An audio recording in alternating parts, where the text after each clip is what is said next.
Di dalam Al-Quran, Allah mengatakan orang-orang yang beriman itu kalau dapat musibah, apa yang mereka katakan? Inna lillahi wa inna ilaihi raji'un. Tapi ada ungkapan lain dalam doa perjalanan, wa inna ila rabbina lamunqalibun. Sungguh kami juga tetap akan berpulang kepada Allah Subhanahu wa ta'ala. Pulang kampung itu merindukan nggak kalau pernah merantau?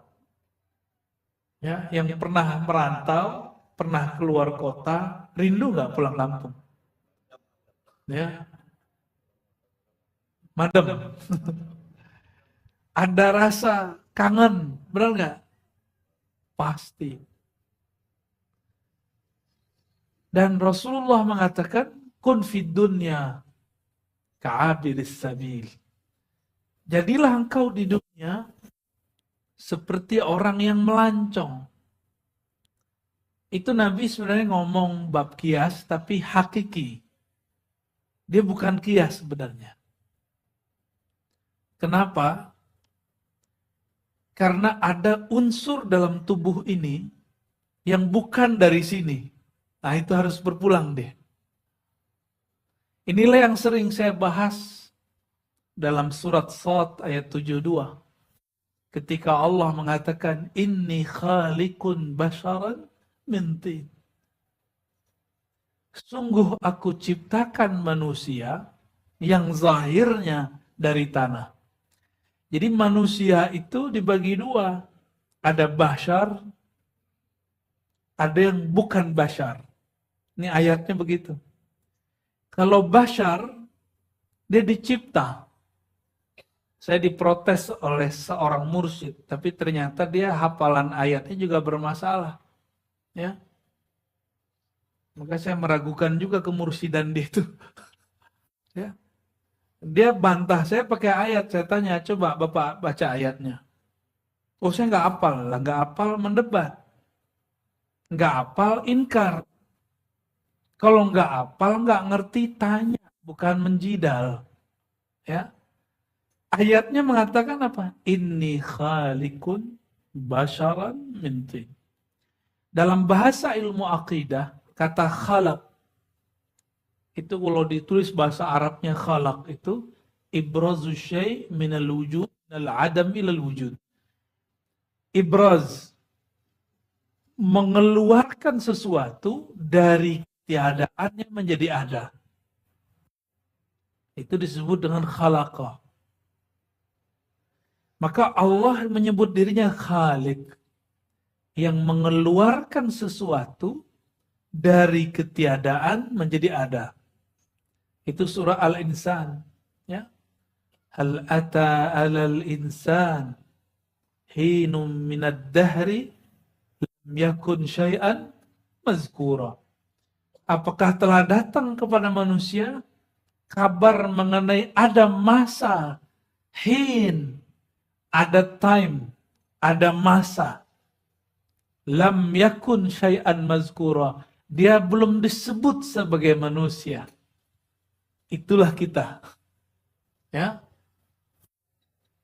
Lalu kami kemudian ciptakan dia dari amsyaj, ya, nutfah yang dipancarkan. Ditiupkan di situ ruh yang tadi Allah simpan itu, barulah si bashar, si tubuh ini bisa sami'an basira. Jadi yang sami' itu bukan tubuh ini. Yang basir, yang melihat, yang mendengar bukan tubuh ini. Ini cuma cek ininya aja nih. Kalau orang dulu pakai antena ya. Ini cuma antena aja. Yang mendengar bukan ini. Lalu siapa yang mendengar itu? Itulah yang disebutkan di dalam surat Shad ayat 7273 itu. apabila kami telah menyempurnakan jasad manusia, sawaituhu, aku sempurnakan dia, maka nafakhtu fihi min ruhi, aku tiupkan ke dalamnya daripada rohku. Nah, inilah perdebatannya. Orang takut, nanti kalau kamu buka ini, nanti orang bayangkan kalau dalam diri kita ada Allah. Ya bukan. Ya. Kalau saya meniup sesuatu, hasil tiupan ini, itu tidak membuat zat saya berkurang.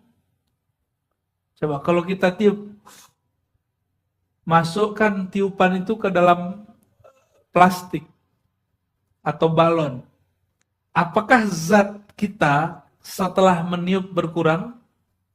Enggak. Kira-kira itulah qiyas ilustrasinya. Bahwa Allah meniupkan nafakhtu fihi. Aku tiupkan dari rohku. Apa yang Allah tiupkan? Nah, inilah rahasianya. Itulah yang dapat mendengar. Yang faham sekarang ini saya ngomong apa, itu dia. Yang kita lagi omongin ini. Ya. Oleh karena itu, ulama ada beberapa yang ketakutan. Maka mereka mengatakan kata-kata yang Allah tidak pernah katakan. Ulama ahli kalam. Kalau ulama ahli rohani enggak. Apa kata mereka? Allah menciptakan ruh. Nah, ini ungkapan keliru. Di Quran tidak ada lafaz Allah menciptakan ruh. Coba cari semua ayatnya kalau ada. Yang ada, aku tiupkan roh. Itu yang ada. Maksudnya apa? Yang dicipta, penciptaan itu ada ilmunya. Kalau kita baca surat Yasin, bagian akhir, innama amruhu idza arada syai'an ayyakula lahu kun fayakun. Jadi penciptaan itu, ini kita coret-coret dikit ya, karena banyak orang yang saya lihat terdidik lah ya. Biar ada gambarannya, biar nggak pusing. Allah itu jika mencipta khalaqa, khalikun ya. Apa arti khalikun tadi? Pencipta.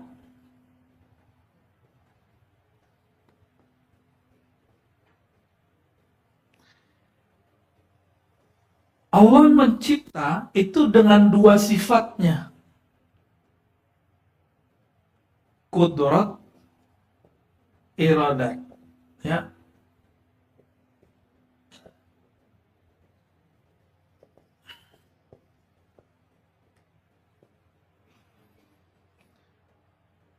Berdasarkan surat Yasin tadi, apabila dia berkehendak, innama amruhu, hanyalah amarnya.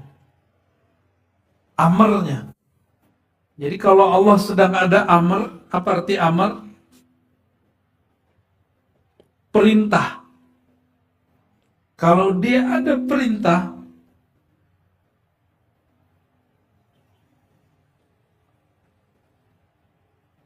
atau ini ada berbeda. Aroda ya, bukan mana tadi ini.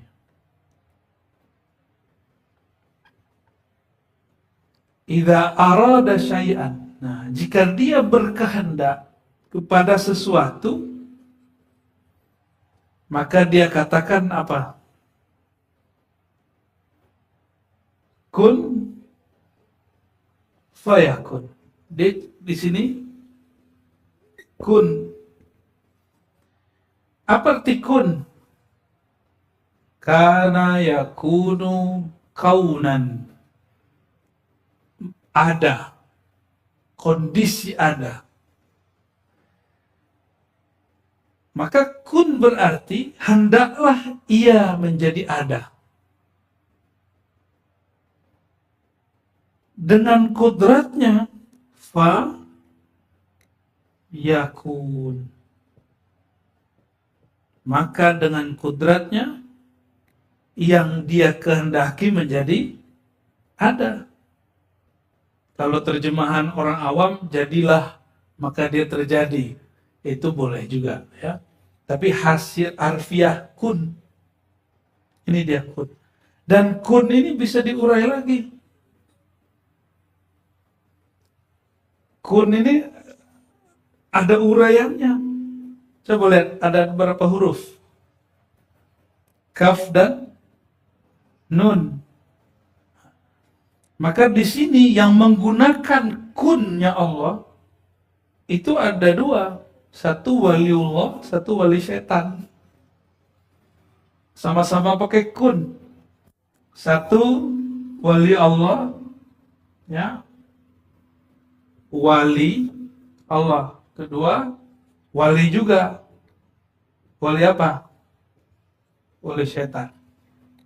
Sama-sama pakai kun.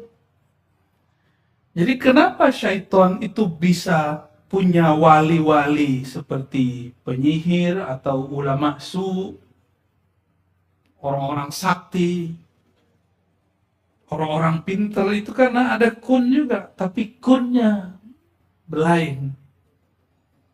Apa kunnya? Kalau wali Allah, kun pertama kaf, kamalun nur. Nunnya adalah nur. Kamal nur. Ini ilmu huruf, ya. Ilmu huruf. Ilmu huruf itu salah satu cabang yang penting dipelajari oleh orang-orang yang ingin mengenal ilmu-ilmu kewalian. Ilmu pulang. Kamal nur. Jadi bedanya di sini pakai nur, kalau di sini pakai kamal sempurna nar. Beda waw sama alif. Kamalun nur, kamalun nar. Maka ketika ini kan bersambung dengan kajian akhir zaman juga. Ketika ayahnya Samiri datang bersama istrinya kepada seorang dukun, ternyata dukun itu adalah iblis yang menyamar. Jadi orang tua ini mandul, udah berobat kemana-mana nggak sembuh. Sebenarnya nggak sembuh, emang nggak jatah dia punya anak. Datanglah, kata orang di situ ada tuh dukun sakti. Kami kalau datang ke sana sembuh. Datang ke sana. Datanglah dia suami istri. Ini Samiri belum lahir. Kata si dukunnya, kamu boleh punya anak, tapi syaratnya satu. Lakukan hubungan suami istri di kuil berhala setan. Jadi itu kuil isinya patung-patung buat anak di situ. Pakai kun juga jadi. Tapi nar, api. Lahirlah anak. Kalau di hadis Nabi, orang kalau nggak baca doa ketika melakukan hubungan, maka syaitan ikut melakukan. Benar nggak? Ini udah nggak baca doa, dikerjakan di rumahnya setan. Kira-kira gimana? Anaknya anak siapa tuh? Anak setan. Kebetulan itu mbahnya setan, iblis.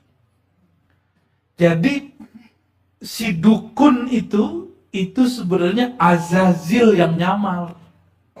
Azazil itu dulu adalah pimpinan malaikat di surga, tapi bukan malaikat nur, malaikat nar. yang sudah dipecat. Jadi malaikat nar sudah dipecat sudah, namanya Azazil. Azazil sudah patah sayapnya, sudah tua dia. Maka dia menggunakan tipu muslihatnya dengan kun juga. Karena kun ini ada nur di situ, ada nar di situ. Kalau nar disebut dengan narul izzah. Sebenarnya kalau kita buka-buka kitab lama, masih ada yang bahas itu. Cuma guru-guru kita ini malu-malu jelasinnya. Harus dibuka padahal. Di kitabnya Imam Tabari ketemu istilah izzah itu. Bahwa Azazil itu malaikat dengan izzahnya Allah. Sedangkan Jibril itu malaikat dengan jamal indahnya Allah Subhanahu wa ta'ala. Itulah rahasianya. Kenapa iblis ketika diusir dari surga, dia bertawassul dengan sifat Allah izzah. Biizzatika. Benar gak? Biizzatika. Jadi itu iblis itu tawassulan. Nah sekarang ada yang melarang tawassul. Ya, iblis itu tawassulan, Pak. Tawassulannya dengan sifat Allah Subhanahu wa ta'ala. Imam Abul Hasan Syazili ditanya, apakah Al-Ismu A'zam, nama Allah yang agung yang jika kita berdoa dengannya tembus ke langit? Apa jawaban beliau? Al-Awliya Waliyullah ismun min asma'illahil izam. Wali-wali Allah itu adalah bentuk lain dari Ismul A'zam. Kata tawassul dengan nama Allah, tawassul dengan wali itu sama. Karena mereka itu fana dalam nama Allah. Ini guru-guru kita, mursyid-mursyid kita itu makomnya fana fil asma, fana fil af'al, fana fil sifat. Dan Asma'ul Husna itu kan 3 itu aja. Nama, af'al, sifat. Kalau zat rahasia. Ya, meskipun lafaz alif lam lam ha Allah disebut isim zat, tapi zatnya asma, bukan zatnya zat. Tidak ada macam-macam, Pak. Ada zatnya af'al, ada zatnya sifat, ada zatnya zat. Itu ketemu dalam doa Syekh Abdul Qadir Jilani. Ya. Dalam buku yang ditulis siapa gurunya Abah Sekumpul? Beliau bukan? Syekh Qadri. Oh, yang mana nih? Oh iya, yang buku ya Syekh Hussein Qadri. Itu ada di belakang itu. Doanya Syekh Abdul Qadir Jilani. Ya, bisirrizat wabizatis sir. Nah itu dia tuh. Bisirrizat dengan sirnya zat dan dengan zatnya sir. Beliau udah kunci-kunci dengan itu dan ilmu itu keluar lagi sekarang. Dulu pernah dibuka, maka tidak akan pernah ditutup lagi sebenarnya. Cuma lagi tersimpan di dada beberapa ulama-ulama wali-wali Allah. Insya Allah kalau ada saatnya kita jelaskan makna-maknanya ya. Insya Allah. Kalau sekarang mah kecepatan ya. Sabar-sabar dulu ya. Ini aja udah ngos-ngosan kayaknya nih ya. Aduh, apa ini ya. Tapi insya Allah bisa diikutin ya. Bisa diikutin. Nah, khalik bahannya apa? Bahannya materi. Materi itu disebut bisa tanah, udara, api, air. Disebut 4 anasir. Oleh orang-orang Tiongkok disebut dengan ada yang kelima. Ada anasir logam. Bahkan ditambahin lagi anasir pohon. Tapi sebenarnya ini sudah gabung di tanah. Maka kita kembalikan ke aslinya yang 4. 4 unsur, anasir. 4 anasir ini Allah katakan kun, jadi deh. Ya. Jadi dari kudroh iradah ini dan kata-kata kun ini, Nabi Isa, ada orang nggak punya anak, didoain jadi anak. Ada yang sudah mati, udah dikubur, beliau pegang kuburannya pakai kun. Karena Nabi Isa itu ruhullah, kalimatullah. Dia cukup melebur dalam kalimah itu, maka dia saat itu menjadi kunnya Allah. Jadi saat itu bukan Nabi Isa lah yang mengatakan kun. Saat itu yang mengatakan kun siapa? Allah. Cuma zahirnya Nabi Isa. Karena beliau menzahirkan fana dalam sifat asma'nya, maka orang sembah beliau. Itu sebenarnya. Udah dikubur, hidup. Gimana kira-kira? Orang yang dikubur udah jadi tulang, bisa hidup dengan Nabi Isa. Kalau tadi Samiri gimana? Orang gak mungkin punya anak, jadi anak. Kan sama ini, mirip-mirip gak tuh? Sama-sama pakai kun, yang penting ada bahannya. Nah, namun yang beda itu nanti adalah ruh yang ditiupkan. Ya. Maka untuk ruh nggak pakai kudrah iradah. Boleh deketin dikit. Kalau ruh nggak pakai itu, ya. Lafaznya bukan khaliqun. Lafaznya apa? Nafakhtu, ya.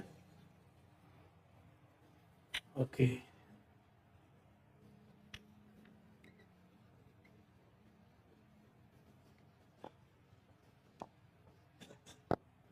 Nafakho. Nafakho artinya menghembuskan. Begitu. Apa yang dihembuskan? Amarnya. Amruhu. Amarnya itu, inilah yang disebut ruh. Ini kita. Kita ini yang kemudian ditiupkan oleh Allah Subhanahu wa taala. Maka ketika si tanah, tadi kan di sini ya, khalaqa, kudrah irada,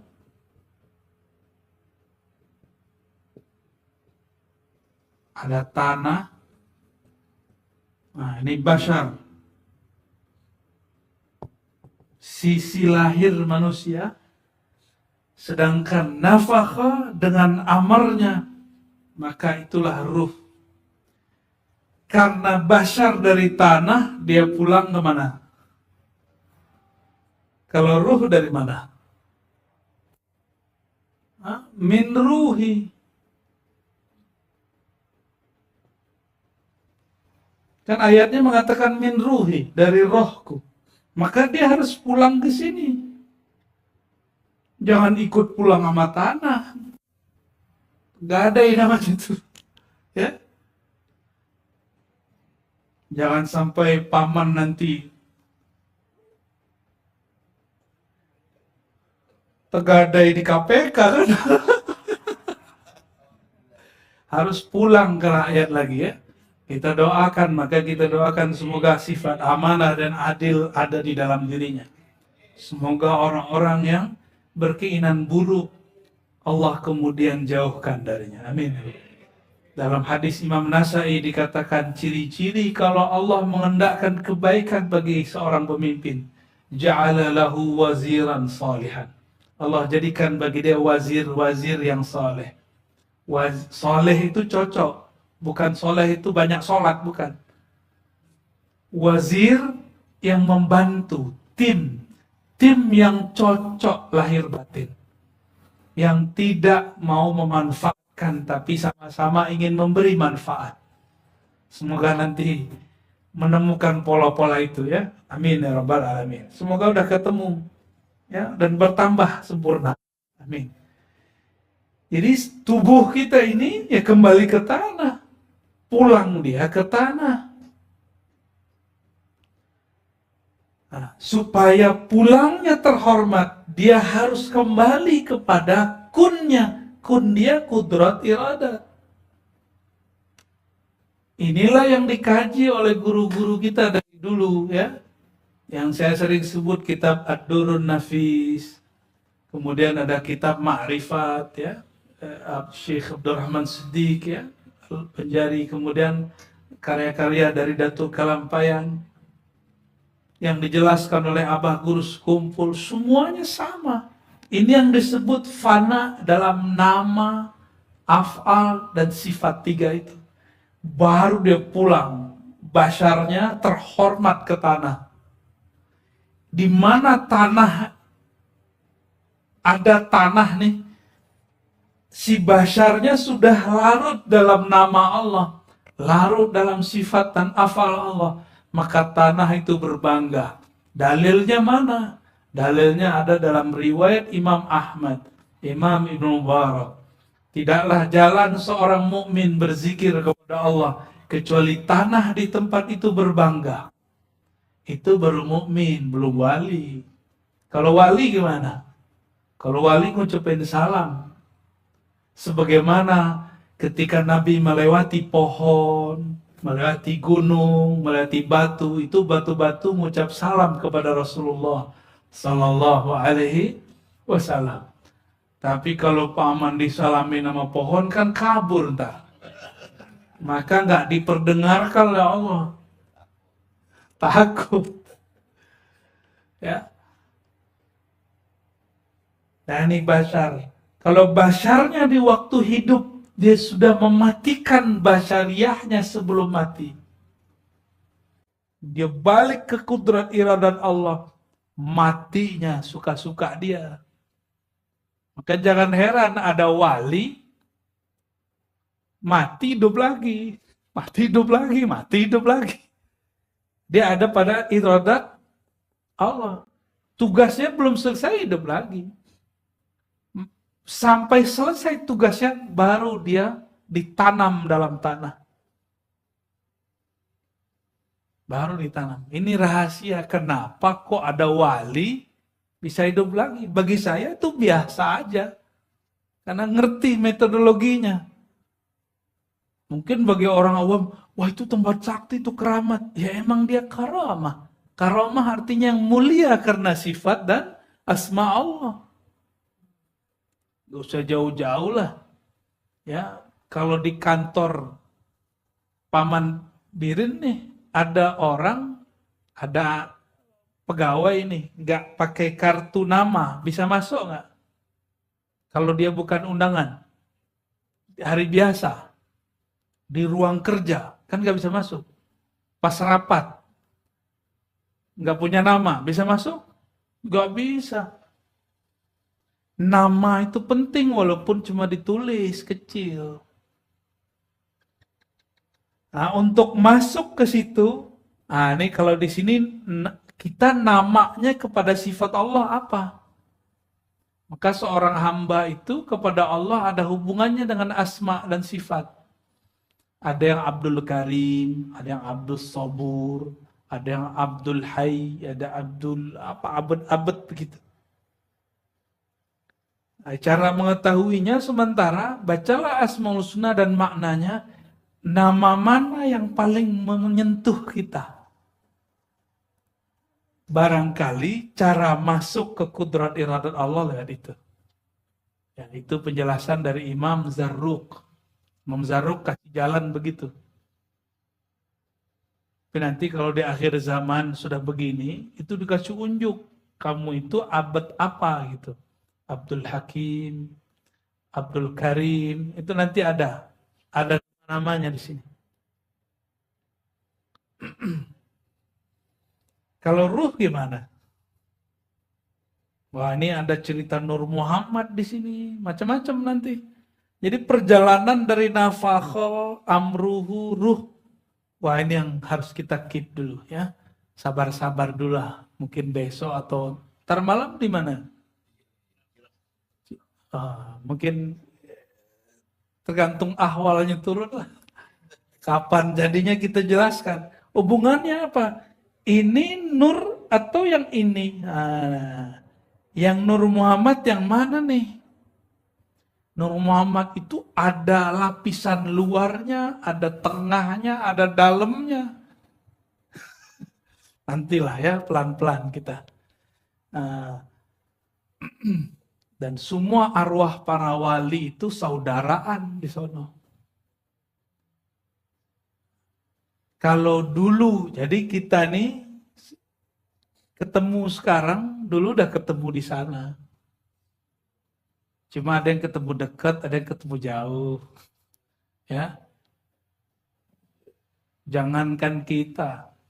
Kalau lagi resmi-resmi bisa deketin paman nggak? Lagi resmi. Sulit. Bener nggak? Sama, kalau ulama datang, itu banyak pengawalnya. Susah juga mau deketin. Di sana apalagi. Ya. Di sana, jika di bumi ada Ka'bah yang bendanya benda bati, dikelilingi oleh tubuh. Ada Ka'bah ruhani, itulah wali-wali Allah. Itulah sebabnya kalau ada ulama, orang datang terus, itu tawafnya diri. Mereka Ka'batullah fil ard. Zahirnya Ka'bah di Mekah. Batinnya Ka'bah, nurnya ada. Hajar aswadnya itu ada di kolbunya para ulama. Itulah makna qalbul mu'minina baitullah. Kalau saya mengatakan ini ketinggian, saya ganti. Qalbul awliya atau qulubul awliya baitun min buyutillah. Kalau mukmin masih banyak lalainya. Tapi qalbu wali itulah rumah Allah. Itulah kiblatullah. Itulah Ka'batullah. Kami masih ingat waktu ziarah ke Silsilah Naqsyabandiyah yang ada di Uzbek. Orang yang jaga kubur kuncernya nanya, "Anta Ka'batullah?" katanya. "Kamu Ka'batullah ya?" Maksudnya guru. Jadi di sana guru mursyid dipanggil Ka'batullah atau Babullah. Makanya orang-orang akan berkeliling, datang, selesai hajat, tujuh, balik, begitu terus. Nah, kita ini sedang mau menyempurnakan itu. Maka jangan sedih. Sedih sih. Ka'bah susah dikunjungi sekarang ya. Tapi tidak usah khawatir. Ka'batullah ada di kolbu para ulama. Kenapa? Rumah Allah itu artinya tempat mengingat Allah.